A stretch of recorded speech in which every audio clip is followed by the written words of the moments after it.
नमस्कार, दिन भर की बड़ी खबरों में आपका स्वागत है। मैं हूं आंचल। आप सभी को होली की ढेर सारी शुभकामनाएं।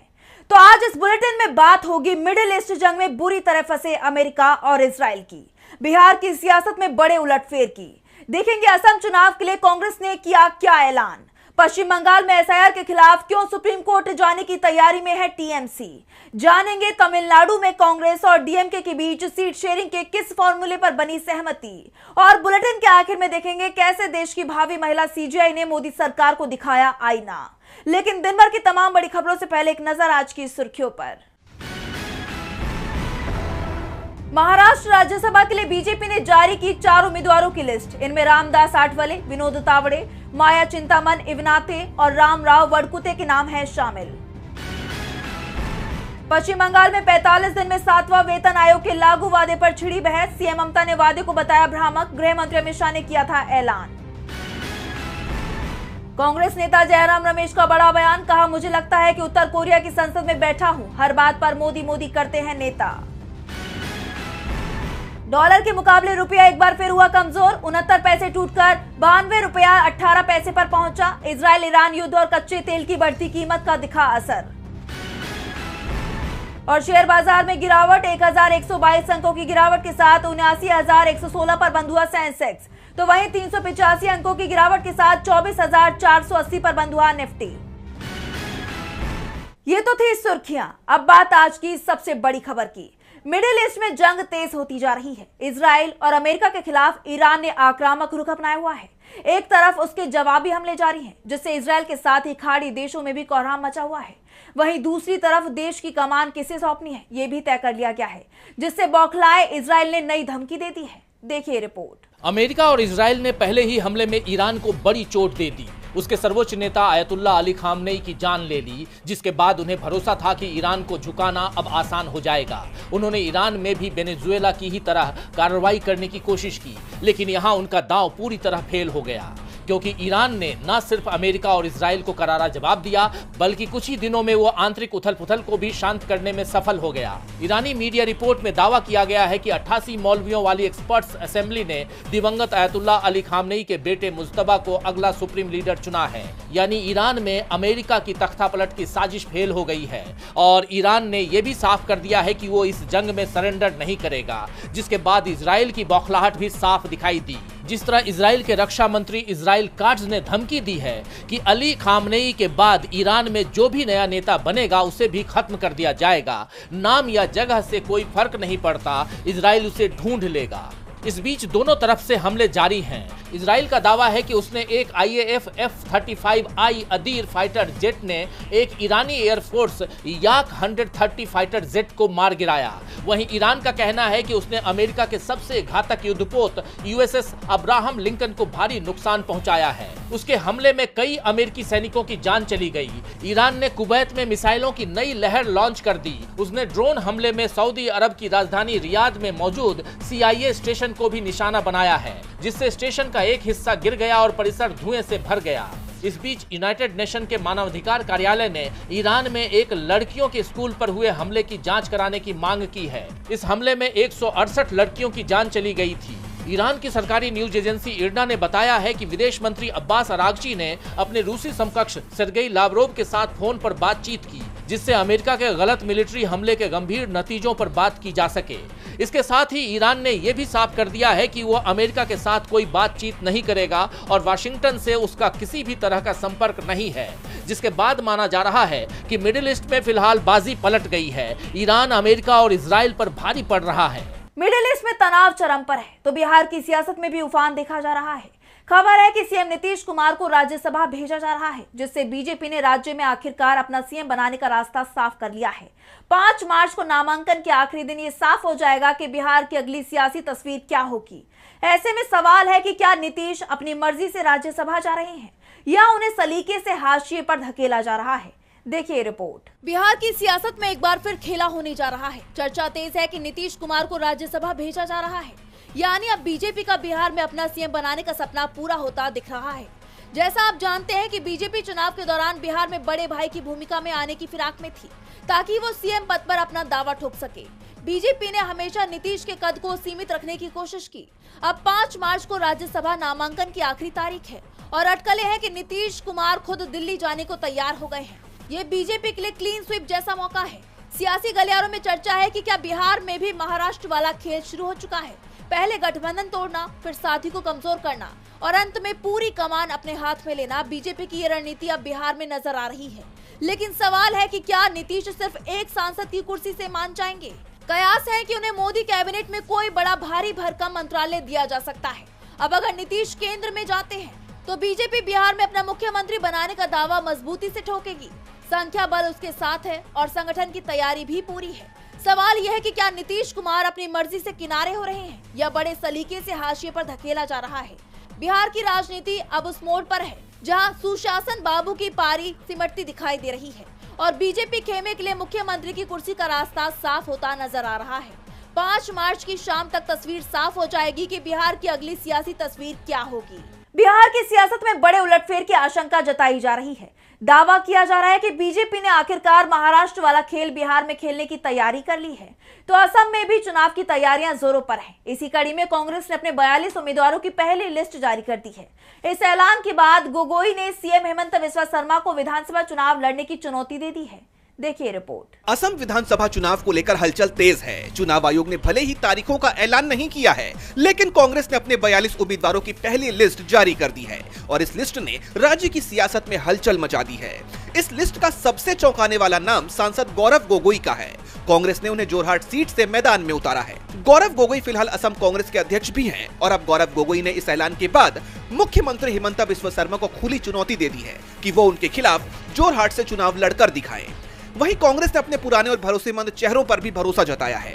देवव्रत सैकिया नेता विपक्ष अपनी पारंपरिक सीट नजीरा से चुनाव लड़ेंगे। वहीं पूर्व प्रदेश अध्यक्ष रिपुन बोरा को बारचल्ला से टिकट दिया गया है। नंदिता दास इन्हें हाजो सुआलकुची सीट से उम्मीदवार बनाया गया है। कांग्रेस ने इस बार युवा चेहरों के रूप में सांसदों के बेटों को भी टिकट दिया है। सांसद रकीबुल हुसैन के बेटे तंजील हुसैन सामागुड़ी से चुनाव लड़ेंगे। वहीं प्रद्युत बारदोलोई के बेटे प्रतीक मार्घेरिटा सीट से अपनी किस्मत आजमाएंगे। माना जा रहा है कि जल्दी असम चुनाव की तारीखों का ऐलान हो सकता है। कांग्रेस ने अपनी पहली लिस्ट जारी कर ये साफ कर दिया है कि वो इस बार आर पार के मूड में है। अब सबकी निगाहें बीजेपी की लिस्ट पर तो टिकी ही हैं, लेकिन सवाल ये भी बरकरार है कि क्या सीएम हेमंत बिस्वा शर्मा गौरव गोगोई की जोरहाट से चुनाव लड़ने की चुनौती स्वीकार करेंगे।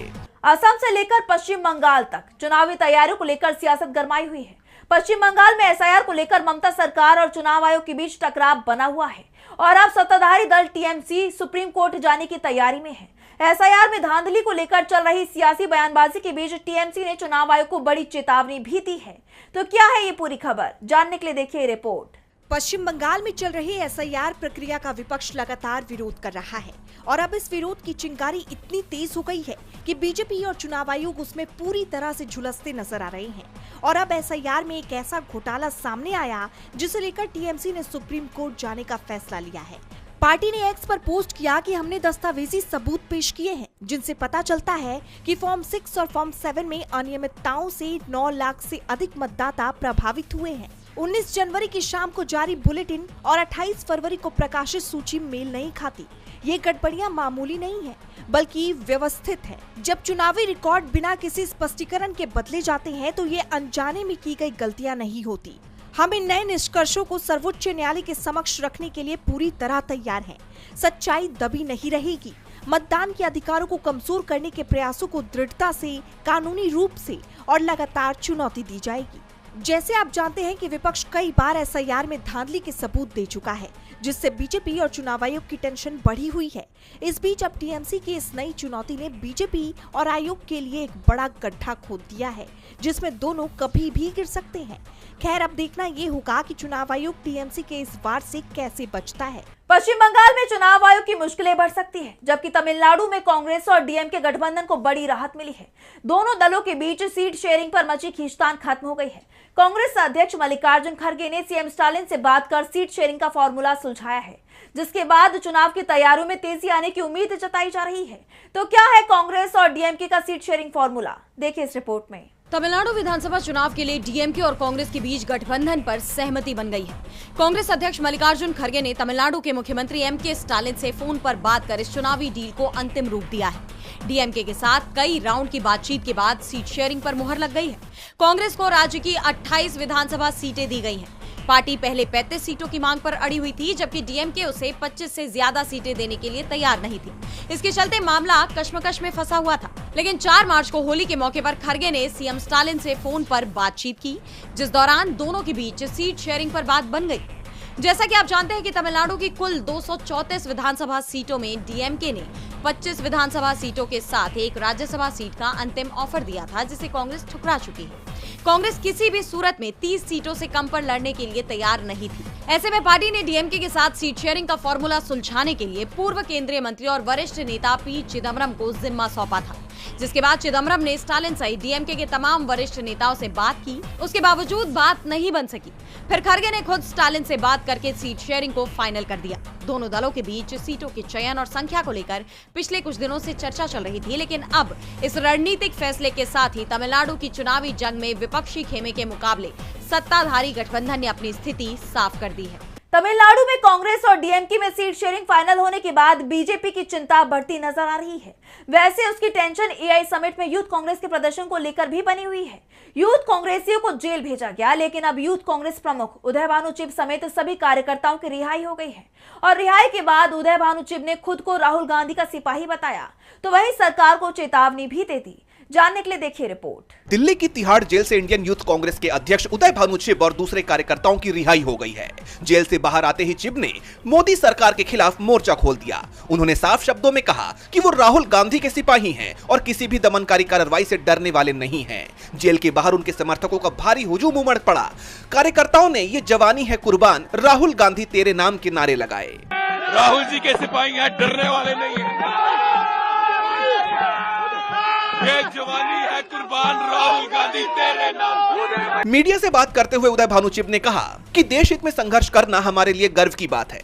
भारत विरोधी यूएस ट्रेड डील किसानों, युवाओं और देश की अर्थव्यवस्था के खिलाफ है और इसके विरोध में हमारी लड़ाई जारी रहेगी। हम राहुल गांधी के सिपाही हैं, जेल और दमन से डरने वाले नहीं। सच और देश हित की आवाज को कोई दबा नहीं सकता। ये संघर्ष रुकेगा नहीं, बल्कि और तेज होगा। दरअसल उदय भानु चिब को अदालत ने 28 फरवरी को जमानत दे दी थी। वहीं दूसरे 9 आरोपियों को 1 मार्च को राहत मिली थी। दिल्ली पुलिस की वेरिफिकेशन रिपोर्ट के बाद मंगलवार 3 मार्च की रात तिहाड़ प्रशासन ने रिहाई के आदेश जारी किए। आइए एक बार समझ लेते हैं कि यह मामला क्या था।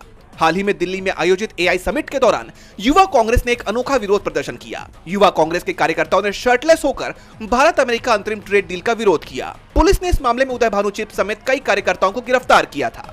युवा कांग्रेस का आरोप है कि ये व्यापार समझौता भारतीय किसानों और आम नागरिकों के हितों के खिलाफ है। दरअसल इस जीत के बाद उदय भानु चिब ने एक्स हैंडल से पोस्ट किया कि यह रिहाई कॉम्प्रोमाइज्ड हुकूमत की तानाशाही को तमाचा है। सत्ता की नशे में चूर दिल्ली और तिहाड़ की सलाखें राहुल गांधी के बब्बर शेरों का रास्ता नहीं रोक सकती। देश के स्वाभिमान के लिए ये लड़ाई अब और तेज होगी। बगावत की तपिश अभी जिंदा है। युवा कांग्रेस के वकील रूपेश सिंह भदौरिया ने इस रिहाई को ऐतिहासिक बताया। उन्होंने कहा कि ये सिर्फ एक संगठन की नहीं, बल्कि संवैधानिक अधिकारों की जीत है।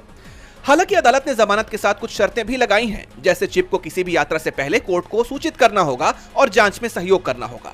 लेकिन इन सब के बीच उदय भानु चिब की रिहाई और यूथ कांग्रेस की हुंकार ने मोदी सरकार के मंसूबों को नाकाम कर उसकी टेंशन को बढ़ाने का काम किया है। और बुलेटिन के आखिर में देखेंगे देश की भावी महिला सीजीआई जस्टिस बीवी नागरत्ना की अहम टिप्पणी को। उन्होंने कहा कि न्याय की कुर्सी लोकप्रियता की मोहताज नहीं होती। उनका इशारा साफ था, जज सरकार या सिस्टम के आगे झुकने के लिए नहीं, बल्कि संविधान की रक्षा के लिए नियुक्त होते हैं। इसके साथ ही जस्टिस नागरत्ना ने कार्यपालिका को आईना दिखाने का काम किया। तो और क्या कुछ बोली है जस्टिस बीवी नागरत्ना, जानेंगे इस रिपोर्ट में। सुप्रीम कोर्ट की जज जस्टिस बीवी नागरत्ना ने न्यायपालिका की आजादी और जजों के नैतिक साहस पर बड़ा संदेश दिया है। केरल हाईकोर्ट में जस्टिस टीएस कृष्णमूर्ति अय्यर स्मृति व्याख्यान को संबोधित करते हुए उन्होंने कहा कि जजों को फैसला सुनाते वक्त अपने करियर या प्रमोशन की चिंता नहीं करनी चाहिए। जस्टिस नागरत्ना ने साफ किया कि भले ही कोई फैसला अलोकप्रिय हो या उससे कार्यालय विस्तार पर असर पड़ता हो, इसके बावजूद जजों को अपनी शपथ और न्यायिक धर्म पर अडिग रहना चाहिए। सामूहिक हित के नाम पर निजी आजादी को कमजोर नहीं किया जा सकता। राज्य की दमनकारी शक्तियों को सामान्य बनाना असंवैधानिक है। उन्होंने आगे ये भी कहा कि अदालतों को कानूनों को रद्द करने और कार्यपालिका पर रोक लगाने का अधिकार है, ये फैसले राजनीतिक रूप से कठिन हो सकते हैं, लेकिन संविधान की रक्षा के लिए अनिवार्य है। जस्टिस नागरत्ना ने कहा कि न्यायिक राय कोई समझौता नहीं है। सहकर्मियों से अलग राय रखना बौद्धिक स्वतंत्रता का प्रतीक है। असहमति वाले फैसले संवैधानिक विश्वास की अभिव्यक्ति होते हैं।